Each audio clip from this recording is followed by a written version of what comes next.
Besides some quiet crying and the soft sound of tissues being opened, the church was silent. Everyone felt sad because Garrison Brown had died too early. He was very young. He had been struggling with problems by himself, but Christine and Logan were with him at the end.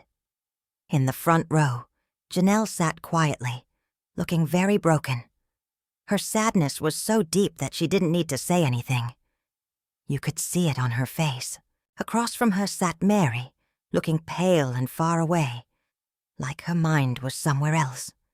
The older kids were sitting around the church, Madison, Hunter, Gabriel, McKelty, and Gwendolyn, all lost in their own sad thoughts.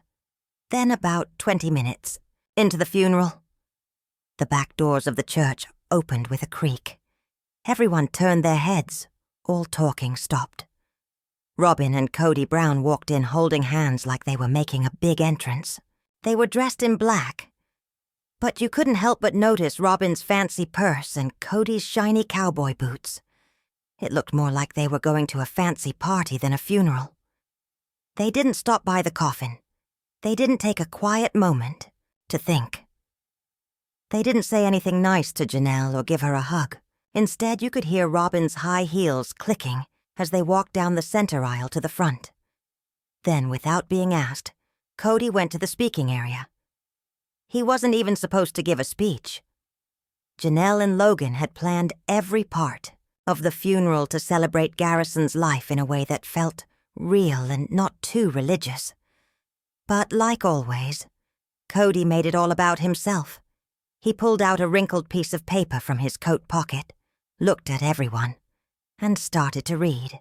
His voice was serious and his eyes kept looking back and forth between the paper and the people. Garrison was a complicated young man, he began. And one of the hardest things God ever asked me to do was be a dad, especially during hard times, like these. She turned slowly in her chair, her jaw getting tight. Kody kept talking. We don't just feel sad about our children dying, but also about losing our power, our place, and what we leave behind when they get confused and let other people turn them against their own family. Everyone in the church was shocked and quiet.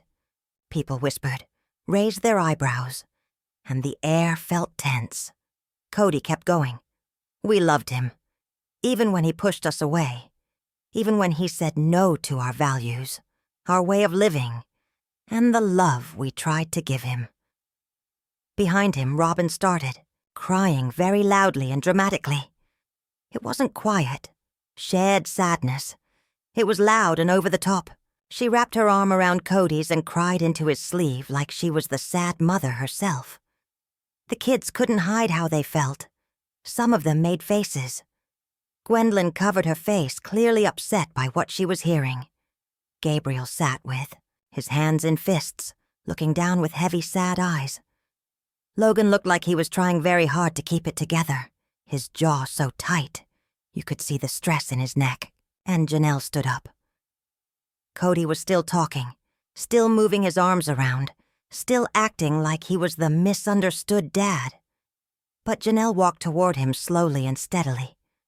When she got to him, she stopped and spoke in a voice that was cold but controlled. "You don't get to do this," she said firmly. "You don't get to stand here and change who you were to him or who he was to you. You weren't there. He died alone and forgotten. And now you're here talking about your hurt, your pride." Her voice didn't get louder. She didn't yell. The room was so quiet. The air felt cold. "You didn't know his pain," she continued. "I did." There was complete silence. You could feel that everyone was holding their breath. "Do you want the last word?" she asked, staring at him. "You've already said enough. Sit down." And suddenly Kody couldn't move. His face, for the first time in years, showed something real. Shock. Without waiting, Janelle turned and walked back to her seat. A moment later, the pastor quietly came from behind and gently moved Kody away from the speaking area. But the crying didn't stop there. After the funeral, all the anger that had been building up finally exploded. Maybe trying to fix things. Kody came up to Janelle again, but she stepped back. "Don't," she said quietly but firmly. "I don't want to hear anything." His voice was shaking as he replied, "You're making this worse. You're the one breaking up the family." Janelle didn't yell. She just told the truth. "No," she whispered. "That's what you did. You and Robyn." That's when Robyn jumped in. Her face was red and her eyes were angry. "How can you attack us like this at a funeral? We loved him too." Janelle looked at her, calm but strong. "No, you loved control," she told him. "And when Garrison didn't do what you wanted, you turned your back on him. You didn't love him the way he was. You only cared about who he could be if he followed your rules." There was silence, and then things changed. Janelle left and Christine left too. They were moving on. Then Logan stepped forward. His voice wasn't loud, but it cut through the air. "You don't call. You don't check on us. You only show up when the cameras are rolling or when something happens that could make you look bad." His words hit hard. "This is over," he said. "We're done." There was silence again, heavy and final. Hunter, Gabriel, Madison, and Gwen gathered around their mother. A quiet circle of comfort. A family brought together by sadness and now by truth. Kody and Robyn stayed outside that circle, standing on the outside, looking in. Later that night, the family met at Christine's house in Utah. No cameras, no TV people, just the people who lived through it all. The 3 women who had shared, a husband and the children who had loved their brother deeply. On the table were pictures of Garrison with flickering candles. His memory filled the room. They sat together in the living room, surrounded by the silence that only the sadness can bring. Janelle had one of Garrison's favorite books on her lap. She wasn't crying anymore. Her tears had dried up, but the sadness was still in her eyes. Christine spoke up. She was calm. "We have to be honest. This can't continue. Dealing with Kody, dealing with Robyn. We have to stop letting them hurt us." Logan nodded. "They're not our family," he said. "Not anymore. Not after today. They showed us who they really are." Nobody disagreed. Not even Meri, who had protected Kody for so long, stayed quiet for a moment before finally speaking. "I defended him for years," she said softly. "And I don't even know why. Today I saw him hurt his own son. I'm ashamed." They wrote a statement together, drawing a line. No more contact, no more invitations, no more appearances. And they made it clear to TLC, if the TV network wanted to keep the rest of the family, Kody and Robyn would have to be left out of future filming. The news spread quickly. What happened at the funeral was already being shared online. A secret recording of Kody's speech ended up on social media, where people analyzed every single word. On Reddit, fans became critics. Line by line, post by post. The hashtag #JaCancelKody was trending within 4 days. At TLC, people started to panic. Executives got worried. An internal memo went around calling for a reevaluation of Kody and Robyn's place on the show. Viewers were demanding answers, and the message was clear. Behind closed doors, Robyn was freaking out. She begged Kody to do something, to sue, to fight back, to defend themselves. "They're making us look like the bad guys," she cried. "We did everything to keep this family together." But Kody had nothing left to say. No clever comebacks, no apologies. His phone went unanswered. One by one, his children had blocked his number. Even Robyn's son, Dayton, started asking hard questions. "Why did we leave? Why were you always crying? Why didn't you talk to Janelle?" There were no good answers. One morning as the sun came up, Kody sat in the dark kitchen drinking coffee. The house was eerily quiet. Upstairs, Robyn was crying again. He looked down at his phone at the last message Garrison had ever sent him. Just one line. "You made a choice. Don't call me when it's convenient for you." And now there was no one left to call. The rest of the family moved on without them. Janelle found strength in her children, filling her life with support and love. Christine jumped into a new life with grandbabies and healing. Meri got out from under Kody's shadow and started to redefine herself.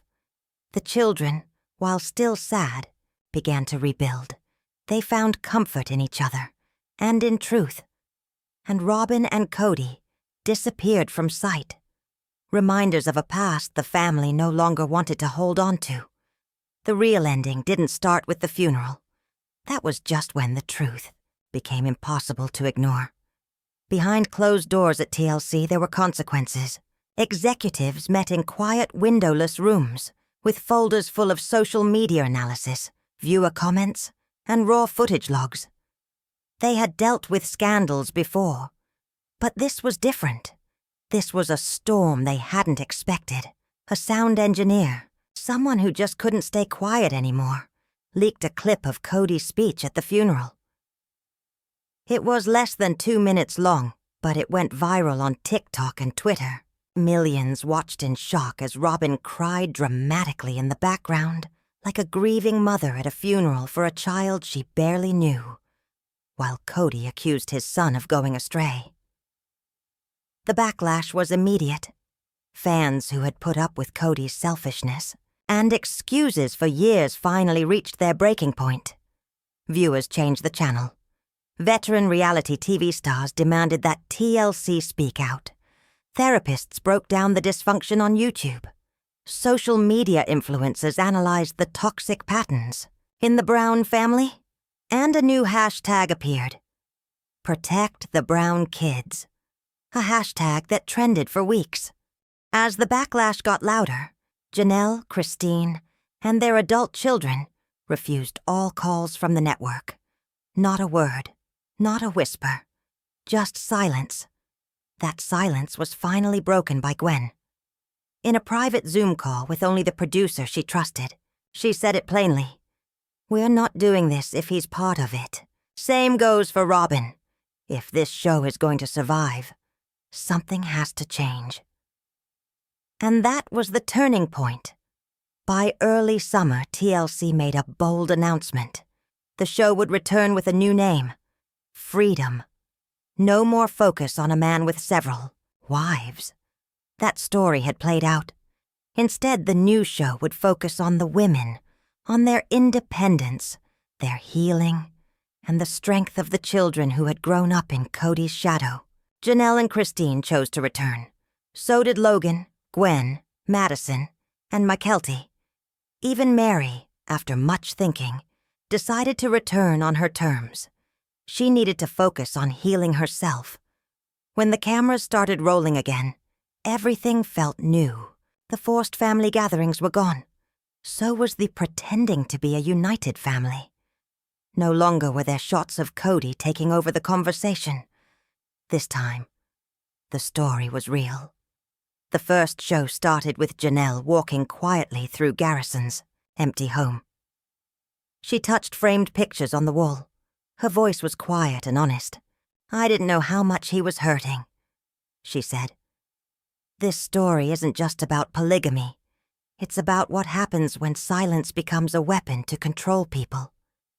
What followed was a deeply human story of a woman who had survived emotional poverty and came out the other side, strong, happy, and with her grandchildren around her. Audiences came back in huge numbers. Ratings went through the roof as viewers found something worthwhile again, something real. Not everyone was celebrating in Flagstaff, though. Robyn spent most of her time on the couch, barely moving from her spot. Every day she watched the trailer for the new series on her phone over and over. She wasn't in it. Neither was Kody. Their names were never mentioned. The show was all about the children and the ex-wives. For Robyn, that silence was deafening. In a fit of anger, she slammed her phone shut and threw it across the room. "We have to speak up," she snapped at Kody. "We have to defend ourselves." But Kody wasn't the same guy anymore. Distant, tired, and a shadow of his former self. He barely reacted. He no longer jumped online to defend his choices or fight back against the criticism. He spent most days in the den, unwashed, unmoving, uninterested. So Robyn took matters into her own hands. She arranged a comeback interview, an hour-long podcast guest spot, a feature show, a chance to share her truth. She was sure that the world just didn't understand her, and if only she could explain everything, they'd get it. Then the host agreed. It was actually one of the most notorious reality television scandals. Robyn showed up for the interview wearing all white, sitting stiffly under harsh lights. Her voice was soft, almost delicate, as she started. "They made me out to be the bad guy," she said, eyes watering. "But I only ever loved Kody. I only ever loved our children." And then the sentence that changed everything. "They were jealous," Robyn whispered. One of the hosts blinked. "Jealous?" they repeated. "You mean Janelle and Christine?" Robyn nodded seriously. "They resented that our house had peace, that our children, my children, were more obedient. I loved Kody more than they ever did. It was all downhill from there." Clips of Robyn calling Janelle bitter and blaming Christine for brainwashing the kids went viral. She accused Garrison of being influenced by gossip and rebellion. Her words were heartless. "I see." It was too much. That night, Gwen posted a reaction video. Her voice shook with controlled anger. "I don't want to keep talking about her," Gwen said. "But I'll say this. Garrison wasn't rebellious. He was hurting. And for Robyn to sit there and act like the victim..." Christine stayed quiet. She just shared a picture of herself with young Garrison, both of them smiling at a campfire. The caption said, "To love someone, you have to show up." He knew who did. Even Meri, usually quiet, tweeted only one sentence. "Some truths need no defense. I stand with Janelle. I stand with Garrison." TLC acted quickly. An internal memo was leaked just days later. "Freedom is not associated with Robyn Brown. There are no future projects in the works." It was official. Robyn had been cut out. Meanwhile, the news show was thriving. Janelle became a popular speaker at women's empowerment conferences. Christine's memoir, The Third Wife Surviving the Silence, hit bestseller lists within a week. Gwen and Logan co-created a podcast called The Truth is a Sister and talked about spiritual trauma, controlling family systems, and finding your voice. And Robyn? Nobody invited her back. No more interviews. No more invites. Her attempt to take back the story had backfired. The sympathy of the people was lost. Kody also faded into a quiet disappearing act. He stopped showing up in public. No more rants, no more claims. Only silence, an echo chamber of regret. But the others, those who had been silenced, talked over. Dismissed, they stood up. They grabbed the microphone. They told the truth. And the world didn't just listen. It leaned in. But Kody Brown has always had one rule. Avoid the law at all costs. Even during the early days of Sister Wives, when rumors of polygamy prosecutions were going around, Kody wasn't interested in taking the risk. Viewers remember how he suddenly packed up the family and left Utah in the middle of the night, in case. He got arrested for his plural marriage lifestyle. Then, years later in December, Kody's name hit the headlines again, not for spiritual guidance, but for a close call with jail. A shocking video appeared on the internet. A rough-cut video of Robyn Brown talking about Kody's recent run-in with the police. She sounded strangely calm, but the situation was serious. Kody had come close to being arrested, though little was initially known about it. Robyn spoke openly. "We moved to be safe. We just wanted to be a family, without being treated like criminals. At that time, the fear was real." She was talking about 2010, when the family moved to escape what they thought would be legal trouble for being polygamous. The state of Utah threatened to prosecute us just because we were living as a plural family. Robyn remembered, describing how judgmental stares from neighbors and whispers from friends made her feel alone. But as of 2016, Fox 13 reported no charges were ever brought. The Lehigh Police Department had never actually investigated Kody Brown, and Utah's own Attorney General's office had long assured that just living in a plural setup wasn't enough by itself to start a criminal case. So was it paranoia, or just self-protection? When Robyn told these memories, fans pointed out that her tone went from victimhood to drama. Some thought that Kody's fear of going to jail never actually matched any real threat of legal trouble. Others said it was just another example of Kody playing the victim for the cameras. Because let's face it, most fans think Kody wouldn't have lasted a week in prison. Year after year, Sister Wives became so much more than its original idea of watching one man live with 4 wives. Over time, what had started as a family experiment of love and religion became a public breakdown of control, power, and broken promises. Christine left first, shocking everyone with her bold declaration of independence. Janelle did the same in her quiet but firm way. Meri, after all those years of emotional limbo, left as well. All these women had reached the point where staying quiet was no longer an option. Meanwhile, Kody and Robyn, formerly the golden couple of the plural arrangement, fell back into a traditional monogamous marriage. The irony wasn't lost on viewers. By season 19, things had changed. It was no longer about the marriages anymore. It was about the kids, many of whom were grown up by then, carrying the scars and lessons of being raised in such an unusual and often broken home.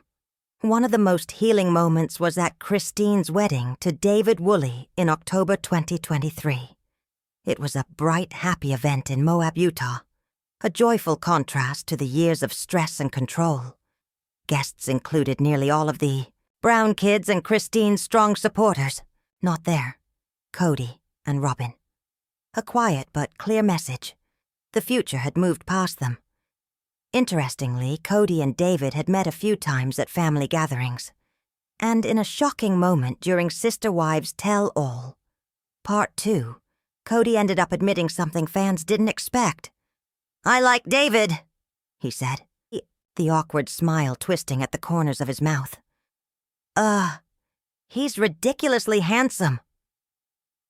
It was one of those moments where Kody's ego and clumsy honesty clashed. But even in that awkwardness, there was a hint of truth. Kody was no longer the star. His ex-wives had found peace, purpose, and even love beyond him, and he was still struggling to find himself without them. Real estate. It was the perfect fit.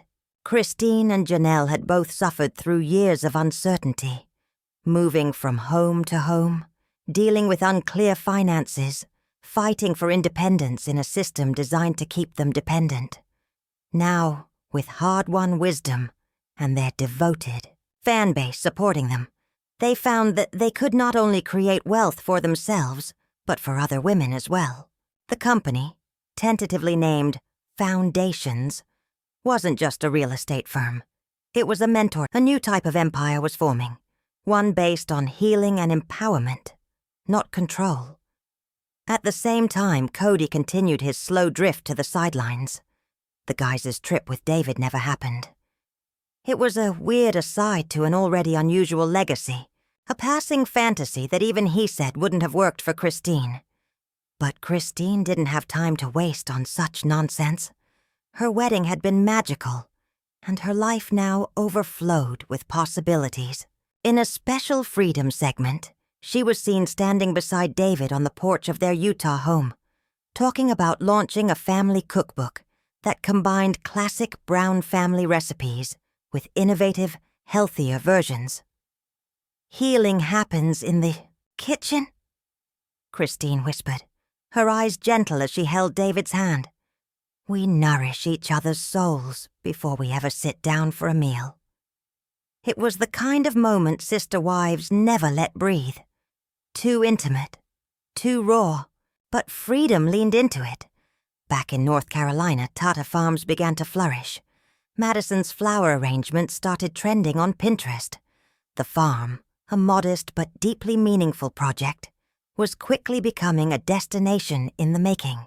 Janelle, ever the strategist, had already filed LLC paperwork for event rentals, wedding coordination, and a farm-to-table brunch service.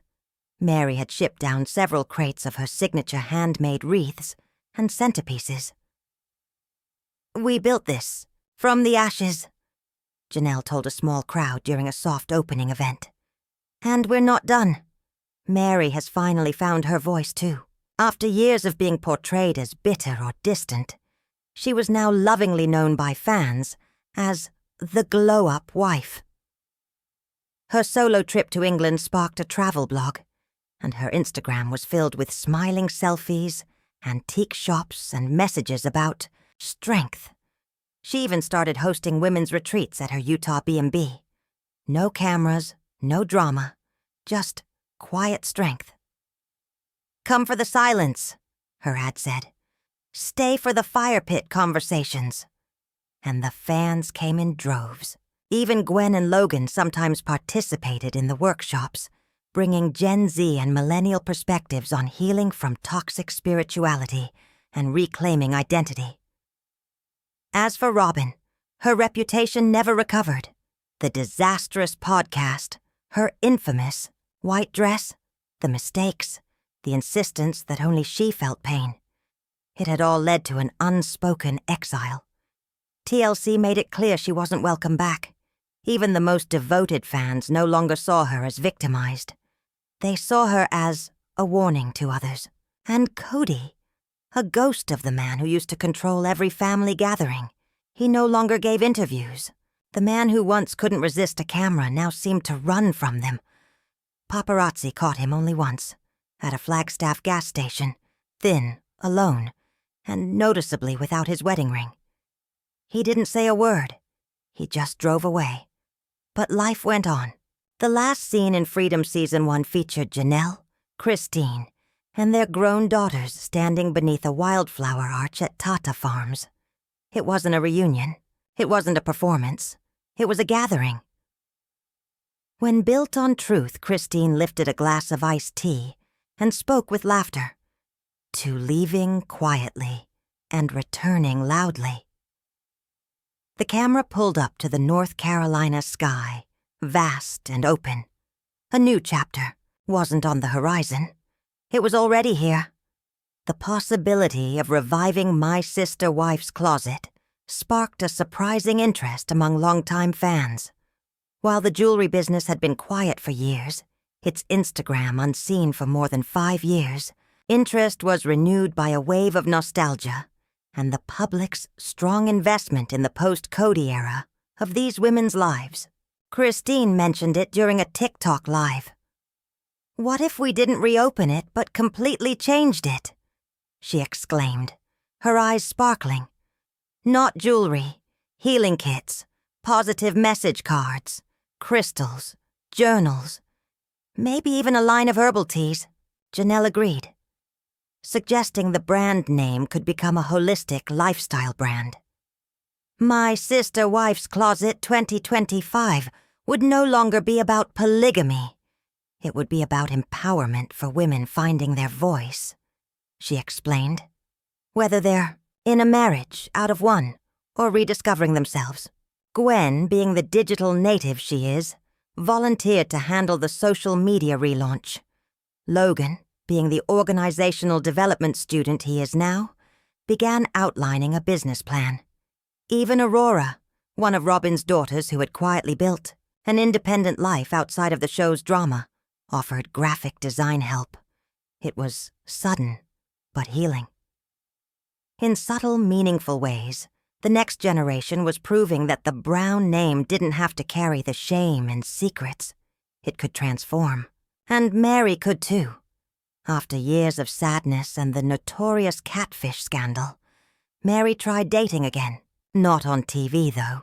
She was using exclusive matchmaking services and online support groups for women breaking free from long-term spiritual relationships.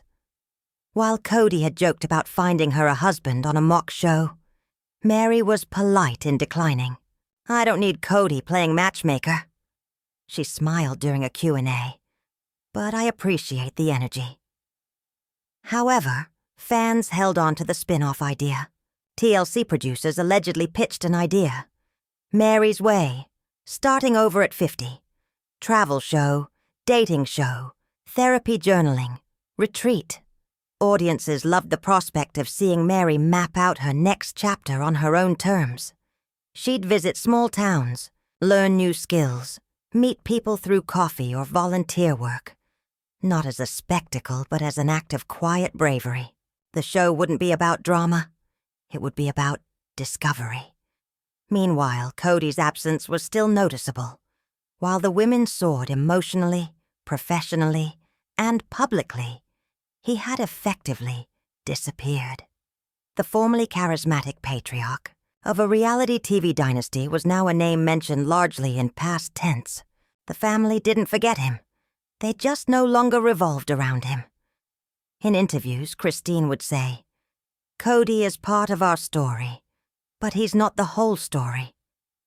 Janelle echoed, "We've got too much life left to live to keep waiting for closure from someone who won't give it." And that became the new philosophy of the post-Sister Wives universe, forward motion. Christine and Janelle's real estate business quietly flourished under the banner Solstice Realty Group, rebirth after darkness. They became experts at helping women secure their first homes, particularly those who had escaped controlling or high-demand religious backgrounds. The business was profitable and deeply personal. At Tata Farms, weddings were starting to book up 6 months in advance. Meri welcomed her first sold-out retreat, and Logan and Gwen's podcast, The Truth is a Sister, was in syndication on major platforms. And in possibly the biggest surprise of all, TLC announced that the franchise wasn't cancelled. It was transformed. A new series, The Reclaimed Wives, was in production. Not a reboot, a reckoning, a celebration. Gone were the days of waiting for Kody to get on board. Gone were the nights of tears in confession rooms, begging to be chosen. This was about choosing themselves. No longer would Christine, Janelle, and Meri build their businesses, forge relationships with their adult children, and explore love, freedom, and occasionally solitude. But not out of necessity. They were no longer survivors of a failed system. They were builders of a better one. And for millions watching, they weren't just reality stars. They were mirrors, beacons, proof that it's never too late to leave, rebuild, and rise again. The symbolism in Kody and Robyn's house, bow and arrow, barn colors, cowboy pictures, isn't just decoration. It's a symbol of the story they feel. They're still living, a story of survival, of defending their way of life, of holding on to a lifestyle that, if only in their minds, still has value, even as it's falling apart in the public eye. But whereas the Old West was all about taming the frontier, the new brown frontier is all about navigating freedom. It's not survival through control anymore. It's transformation through release, the irony. While Kody and Robyn are surrounded by symbols of fight, toughness, and isolation, the other women, Meri, Janelle, and Christine, are embracing connection, growth, and cooperation. They're not standing guard over the past. They're building something for the future, and fans are watching every step with anticipation. Whether it's the revival of my sister-wife's closet, the exciting real estate ventures, or the deeply personal retreats, each branch of this formerly intertwined family tree is now reaching toward its own light with energy, grace, and yes, a little Western rebellion of their own. The Browns might never be whole again, but perhaps that was never the plan. Perhaps the real legacy of sister wives isn't about maintaining a polygamous family. Perhaps it's watching what happens when people finally allow themselves to drift apart and thrive. After more than a decade on television, the show is now more than a glimpse into plural marriage. It's a portrait of human reinvention, brokenness, strength, and above all, hope. So whether Kody and Robyn hold on to cowboy metaphors and lone wolf fantasies, or the rest of the family creates new paths, there's one thing that rings truer than ever. This isn't the end of the Browns. It's just the beginning of a new chapter. If you followed this journey from the start, or even if you're just joining us now, make sure to subscribe and tap the notification bell to stay updated on everything from personal milestones to